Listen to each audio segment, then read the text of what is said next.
Israel சம்பந்தமா சமூகத்தில் ரெண்டு விதமான நிலைப்பாடுகள் இருக்குது. ஒன்று இஸ்ரேலுக்கு ஆதரவான நிலைப்பாடு, இன்னொன்று இஸ்ரேலுக்கு எதிரான நிலைப்பாடு. இந்த காணொலியில் நம்ம எதை பற்றி பார்க்க போகிறோம்னு சொன்னால், ஈழத்தமிழர்கள் இஸ்ரேலை ஆதரிக்க முடியுமான்றதை பற்றி தான். வரலாறு நமக்கு என்னத்தை சொல்லுதுன்றதை பற்றி இந்த காணொலியில் விளக்கமாகவே பார்க்க போகிறோம். இதை பார்த்து முடித்ததுக்கு பிறகு ஒரு சிலரோட நிலைப்பாடு மாற்றமடைகிறதுக்கு வாய்ப்பு இருக்குது. ஒரு சிலர் தெரியாத பல விஷயங்களை இதன் மூலமாக தெரிஞ்சு கொள்ள முடியும். இன்னும் ஒரு சிலர் மறந்து போயிருக்கிற பல விஷயங்களை ஞாபகப்படுத்தி கொள்றதுக்கு இந்த காணொலி உதவியாக இருக்கும் என்று சொல்லி நான் நம்புகிறேன். என்னன்றதை விளக்கமாகவே பார்க்கலாம். வணக்கம், நான் கிருஷாந்த் ராஜ். இஸ்ரேலை ஒரு சிலர் ஆதரிக்கிறதுக்கு அவர்களுக்கு தனிப்பட்ட காரணங்கள், விருப்பு வெறுப்புகள் இருக்க முடியும். தங்களோட அறிவு கட்டின வகையில் அந்த தீர்மானத்தை அவர்கள் எடுத்திருக்க முடியும். ஆனால் இப்போ காசாவில் நடந்து வர போரை பொறுத்த வரைக்கும் அங்கே வெளியாகிற காணொளிகள், காட்சிகள், அங்கே நடக்கிற சம்பவங்களை பார்க்குற நேரத்தில் இலங்கையில் கடைசி கட்ட யுத்தத்தில் என்ன நடந்ததோ அதே மாதிரியான சம்பவங்கள் தான் அங்கே நடந்து வருது. இதுக்கான காரணம் என்ன கேட்டால், வெறுமனே ஒரு யுத்தம் நடக்கிற களம், யுத்த பூமின்றது மட்டும் கிடையாது. நெருக்கமான இன்னும் ஒரு காரணம் கூட இருக்குது. அதை நான் போக போக சொல்கிறேன். காசாவில் நடந்து வர அந்த மனிதாபிமானம் இல்லாத செயற்பாடு, அங்கே கொடூரங்களை மனிதாபிமானம் இருக்கிற யாராலையும் ஏற்றுக்கொள்ள முடியாது, நியாயப்படுத்த முடியாது. அப்படியே இஸ்ரேலை யாராவது ஆதரிக்க முடியும் என்று சொல்லி ஒரு தீர்மானத்தை எடுத்தால் கூட மனிதாபிமானம் எல்லாம் ஒரு பக்கம் இருந்தாலும் ஒரு ஈழத்தமிழராக இருந்து கொண்டு அந்த மாதிரியான தீர்மானத்தை எடுக்க முடியுமா என்றது பதில் காணப்பட வேண்டிய மிக முக்கியமான ஒரு கேள்வி. இந்த கேள்விக்கான பதிலை நம்ம தெரிஞ்சு கொள்றதா இருந்தால் சில தசாப்தங்களுக்கு முதல்ல போக வேண்டியிருக்கு. அந்த காலகட்டத்தில் இலங்கையோட ஜனாதிபதியாக இருந்த ஜே.ஆர். ஜெயவர்தன இஸ்ரேலோட நெருக்கமான ராஜதந்திர தொடர்புகளை ஏற்படுத்தி கொள்றதுக்கு ஆரம்பிக்கிறாரு. இந்த ராஜதந்திர தொடர்பு ஏற்படுத்தி கொள்ளப்பட்டதுக்கான காரணம், ரெண்டு நாடுகளுக்கு இடையில உறவு ஏற்படுத்தப்படணும் என்றது மட்டும் கிடையாது, தமிழர்கள் ஒடுக்கப்படணும் என்றதை அடிப்படையாக வச்சுதான், அந்த காரணத்துக்காக தான் இஸ்ரேலோட இலங்கை அரசாங்கம் ராஜதந்திர தொடர்புகளை முதன்முறையாக ஆரம்பிச்சிருந்தது. குறிப்பாக இலங்கை அரசாங்கம் அந்த காலகட்டத்தில் தமிழர்களோட போராட்டத்தை ஒடுக்கிறதுக்கு பல முயற்சிகளையும் மேற்கொண்டு அதில் தோல்வி அடைஞ்சிருந்தது. ஈழ விடுதலை போராட்டம் ஆரம்பிக்கப்பட்ட காலகட்டத்தை பொறுத்த வரைக்கும் ஒரு கொரில்லா இயக்கமாக தான் அது செயற்பட்டு வந்திருந்தது. கொரில்லா போர் முறைன்றது என்னன்றதை பற்றி பலருக்கும் தெரிஞ்சிருக்கும். ஒரு மறைஞ்சிருந்து பெரிய அளவான தாக்குதல்களை இராணுவத்துக்கு எதிராக, அரச படைகளுக்கு எதிராக நடத்துறது, பெரிய அளவான சேதங்களை, அதிர்ச்சிகரமான தாக்குதல்களை ஒரு சின்ன குழுவை பயன்படுத்தி நடத்துறது தான் இந்த கொரில்லா யுத்தம் என்று சொல்லி சொல்லுவாங்க. இதை சமாளிக்க முடியாமல் இலங்கை அரசாங்கம் திணறி போயிருந்தது. இதுக்கு உளவு பிரிவை வலுப்படுத்த வேண்டிய ஒரு கட்டாயத்துக்குள்ள நிலைமைக்குள்ள இலங்கை அரசாங்கம் இருந்தது.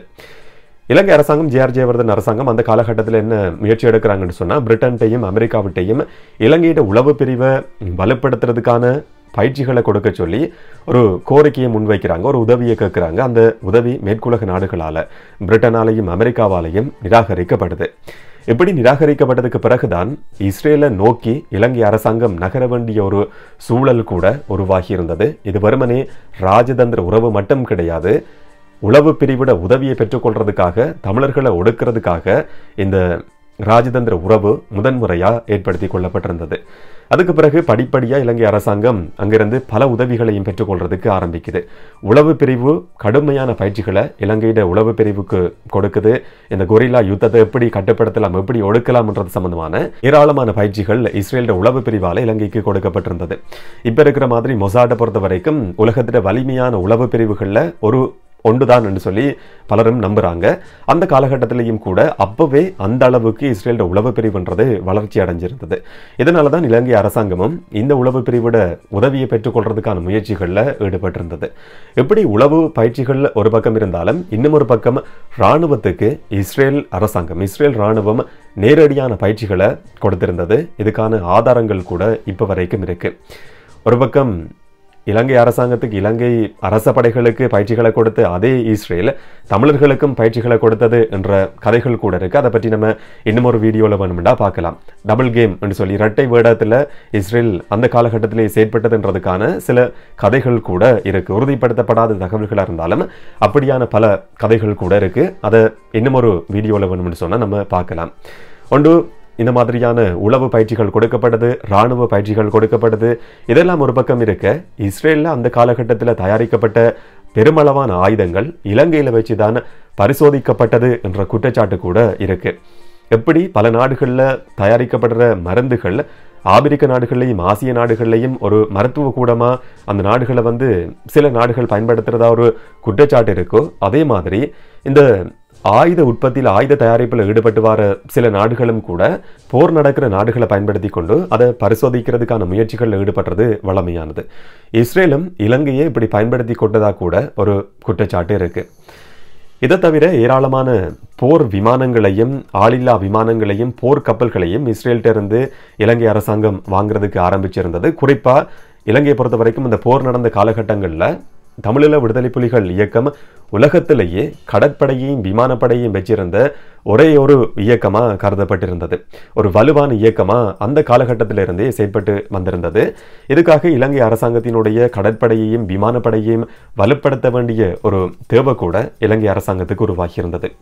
இதுக்காக ஜே.ஆர். ஜெயவர்தன அரசாங்கம் என்ன செய்கிறாங்கன்னு சொன்னால், அதுக்கு பிறகு டிவோரா போர்க்கப்பல்களையும் ஷெல்டக் போர்க்கப்பல்களையும் வாங்குறாங்க. இது கடற்படைக்கு வந்து பேருதவியாக இருந்ததா சொல்லப்பட்டிருந்தது. இதை தவிர இன்னும் ஏராளமான ஆயுதங்கள் வாங்கப்பட்டிருந்தது. அட்வான்ஸ்டு நைட் விஷன், தொடர்பாடல் தொழில்நுட்பம், artillery coordination system, Gabriel C2C missiles, ட்ரோன்கள் என்று சொல்லி ஏராளமான ஆயுதங்களை இலங்கை அரசாங்கம் படிப்படியாக ஒவ்வொரு காலகட்டத்திலையும் இஸ்ரேல்கிட்ட இருந்து கொள்வனவு செஞ்சிருந்தது.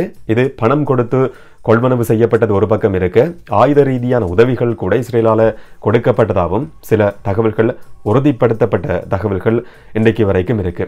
இதை தவிர 1995ஆம் ஆண்டில் 7 கிஃபிர் விமானங்களை இலங்கை அரசாங்கம் கொள்வனவு செய்து 2000ஆம் ஆண்டில் இன்னும் மேலதிகமாக 8 கிஃபிர் விமானங்களை இஸ்ரேல்கிட்ட இருந்து இலங்கை அரசாங்கம் கொள்வனவு செஞ்சிருந்தது. குறிப்பாக செஞ்சோலையில் நடத்தப்பட்ட அந்த படுகொலைக்கு பயன்படுத்தப்பட்டது இஸ்ரேலிருந்து இலங்கைக்கு அனுப்பப்பட்ட கிஃபிர் விமானங்கள் தான் என்ற ஒரு போர் குற்றச்சாட்டு கூட இஸ்ரேல் மேலே இன்றைக்கு வரைக்கும் சுமத்தப்பட்டு வருது. இந்த ஆளில்லா விமானங்களை பொறுத்த வரைக்கும் இஸ்ரேல் இலங்கைக்கு கொடுத்த ஆளில்லா விமானங்களை பொறுத்த வரைக்கும் அதோட கொள்கை என்னன்னு சொன்னால், 0 harm to civilians, பொதுமக்களுக்கு எந்த விதமான பாதிப்புகளையும் இது ஏற்படுத்தாது என்றது. ஆனால் இதன் மூலமாக பல்லாயிரக்கணக்கான பொதுமக்கள் படுகொலை செய்யப்பட்டாங்கன்றதுக்கான ஆதாரங்கள் சர்வதேச அளவில் முன்வைக்கப்பட்டிருக்கு. இப்படி ஈழத்தமிழர்களோட பேரழிவுக்கு இஸ்ரேலும் ஒரு வகையில் காரணம் என்றதுக்கான பல ஆதாரங்கள் இருக்கு. இதை தவிர உளவு ஆலோசனைகள்ன்றதுல மிக முக்கியமான ஒரு விஷயம் என்னன்னு சொன்னால், காமினி திசாநாயக்க அதுக்கு பிறகு விடுதலை புலிகளால் படுகொலை செய்யப்பட்டது வேற கதை. அவருக்கு இஸ்ரேல் கொடுத்த மிக முக்கியமான ஒரு ஆலோசனை இருக்கு. அந்த ஆலோசனையை இலங்கை அரசாங்கம் இப்போ வரைக்கும் பின்பற்றி வருது. ஒரு நில மீட்பு போராட்டம் வெற்றி அடையணுமா இருந்தால் அந்த நிலப்பகுதியில் மக்கள், அந்த நிலத்துக்குரிய மக்கள் வாழ வேண்டி இருக்கும். அந்த இனப்பரம்பல் சிதைக்கப்படுமா இருந்தால் அந்த நில மீட்பு போராட்டம்ன்றது தோல்வி அடைகிறதுக்கு அது ஒரு வகையில் வாய்ப்பாக உருவாகலாம். இப்போ வெஸ்ட் பேங்கில் என்ன நடக்குதுன்றது எல்லாருக்குமே தெரியும். வெஸ்ட் பேங்க் என்ற பிரதேசம் சர்வதேச ஊடகங்கள்லையா இருக்கலாம், பல இடங்கள்லையா இருக்கலாம். எப்படி சொல்லப்படும்னு சொன்னால், ஒக்கியூபைடு வெஸ்ட் பேங்க், ஆக்கிரமிப்பு வெஸ்ட் பேங்க்னு சொல்லி தான் சொல்லப்படும். அதாவது இஸ்ரேல் திட்டமிட்ட குடியேற்றங்களை அந்த நிலப்பரப்பை ஆக்கிரமிக்கிறதுக்காக ஏற்படுத்தி இருக்கு. இதே மாதிரியான ஒரு ஆலோசனை தான் அந்த காலகட்டத்திலேயே இஸ்ரேலால் இலங்கை அரசாங்கத்துக்கு கொடுக்கப்பட்டிருந்தது. கிழக்கு மாகாணத்தில் திட்டமிட்ட இராணுவ சிங்கள குடியேற்றங்கள் ஏற்படுத்தப்பட்டிருந்தது. இது இந்த இனப்பரம்பலை சிதைக்கிறத நோக்கமாக கொண்டு ஏற்படுத்தப்பட்ட ஒரு மிக முக்கியமான விஷயம். அந்த காலகட்டத்திலிருந்து தான் இது ஆரம்பிக்குது. குறிப்பாக இனப்பரம்பல் சிதைவடையுமா இருந்தால் மக்கள் சிதறி வாழ வேண்டிய ஒரு சூழல் உருவாகும். இது எங்களுடைய நிலப்பிரதேசம் என்று சொல்லி உரிமை கோர முடியாத ஒரு நிலைமை ஏற்படும். 2009 யுத்தம் முடிஞ்சதுக்கு பிறகும் கூட திட்டமிட்ட சிங்கள குடியேற்றங்கள் நடக்குது. புதுசாக புத்தர் சிலைகள் முளைக்குதுன்னு சொன்னால் அது இலங்கை அரசாங்கத்தினுடைய ஒரு சிந்தனையில் உருவானது கிடையாது. இஸ்ரேல் அப்போ கொடுத்த ஆலோசனையை தான் இப்போ வரைக்கும் இலங்கை அரசாங்கம் பின்பற்றி வருது. இனப்பரம்பலை சிதைக்கிறது இலங்கையிட ஒரு நோக்கம், அதுக்கான ஆலோசனையை கொடுத்தது இஸ்ரேல் என்றது உறுதி செய்யப்பட்ட ஒரு விஷயம். இஸ்ரேல் என்றது ஆயுதங்களை ஏற்றுமதி செய்கிற ஒரு நாடு. இலங்கை அரசாங்கத்துக்கும் இந்த வகையில் தான் ஆயுதங்களை ஏற்றுமதி செஞ்சிருக்கு. இதை எப்படி தமிழர்களுக்கு எதிரான ஒரு நிலைப்பாடாக அர்த்தப்படுத்த முடியும் என்று சொல்லி சில நேரங்களில் சிலருக்கு ஒரு சந்தேகம், கேள்வி ஏற்பட முடியும். ஒரு சின்ன உதாரணத்தை நான் சொல்கிறேன். நான் ஒரு கத்தி வியாபாரின்னு சொல்லி வச்சுக்கொள்வேன். என்னோட கத்தி வாங்குறதுக்காக ஒருத்தர் வாராரு. அவர் வாங்கினா எனக்கு பணம் கிடைக்கும், லாபம் கிடைக்கும். அப்போ நான் அந்த கத்தி பிஸ்னஸை செஞ்சு கொண்டு போகலாம். ஆனால் அப்படி வார நபர் அந்த கத்தியை எதுக்காக பயன்படுத்த போகிறாருன்றது எனக்கு தெரியும். இந்த வீடியோவை பார்த்து கொண்டிருக்கிற உங்களை கொலை செய்கிறதுக்காகத்தான் என்னட்ட வந்து கத்தியை வாங்குறதா அவர் சொல்லும் போது அதை தெரிஞ்சு கொண்டும் நான் அவருக்கு அதை விற்பனை செய்வனாக இருந்தால் நான் எப்படிப்பட்ட ஒரு நபராக இருக்க முடியும்? என் மீதான உங்களுடைய அபிப்பிராயம் எப்படிப்பட்டதா இருக்கும் என்ற உதாரணம் இதுக்கும் 100% பொருந்தும் என்று சொல்லி நான் நினைக்கிறேன். இஸ்ரேல் மட்டும் கிடையாது, இலங்கைக்கு நிதி உதவி, ஆயுத உதவி செஞ்ச பல நாடுகள் இருக்கு. ஈரானையும் குறிப்பிட்டு சொல்ல வேண்டியிருக்கு, ரஷ்யாவையும் குறிப்பிட்டு சொல்ல வேண்டியிருக்கு. மற்றது அமெரிக்கா, இந்தியா, பாகிஸ்தான், இந்த மாதிரியான பல நாடுகள் இலங்கைக்கு பல வகைகள்லையும் உதவி செஞ்சிருக்கின்றதையும் நம்ம மறக்க முடியாது. இதுல 2 வேடிக்கையான முரண்கள் இருக்கு. அதையும் பதிவு செய்யறது பொருத்தமா இருக்கும் என்று சொல்லி நான் நம்புறேன். முதலாவது விஷயம், நாங்கள் ஈழ விடுதலை போராட்டத்தினுடைய தீவிரமான ஆதரவாளர்கள் என்று சொல்லி சொல்றவர்கள்ல ஒரு சிலர் இஸ்ரேலினுடைய தீவிரமான ஆதரவாளர்களாகவும் இருக்கிறாங்க. கண்மூடித்தனமா இஸ்ரேல் இப்ப காசாவில் என்ன செய்தோ அதை ஆதரிக்கிற நிலைப்பாடு கூட இன்றைக்கு பலர் மத்தியில் இருக்கு. இந்த நிலைப்பாடு அவங்க எதை அடிப்படையாக கொண்டு எடுக்கிறாங்கன்றது எனக்கு கடைசி வரைக்கும் தெரியல. அதை நியாயப்படுத்துறதுக்கு ஏதாவது காரணங்கள் இருக்குமா இருந்தா, நீங்க இதை ஆதரிக்கக்கூடிய ஒரு நபரா இருந்தா உங்களோட கருத்தை தாராளமா கமெண்ட்ஸ்ல சொல்லுங்க. அடுத்த வேடிக்கையான முரண் என்னன்னு சொன்னா, நாங்க பாலஸ்தீன் விடுதலையினுடைய தீவிரமான ஆதரவாளர்கள் என்று சொல்லி சொல்றவர்கள்ல ஒரு சிலர் இலங்கை அரசாங்கம் தமிழர்களுக்கு எதிராக எதை செஞ்சிச்சோ அதெல்லாம் சரியானதுதான் என்று சொல்லி நியாயப்படுத்துகிற ஒரு விதமான நிலைப்பாட்டையும் கொண்டிருக்கிறாங்க. அடுத்த இன்னொரு விஷயம், விளாடிமிர் புட்டின் தீவிரமான ஆதரவாளர்களாகவும் இருக்கிறாங்க.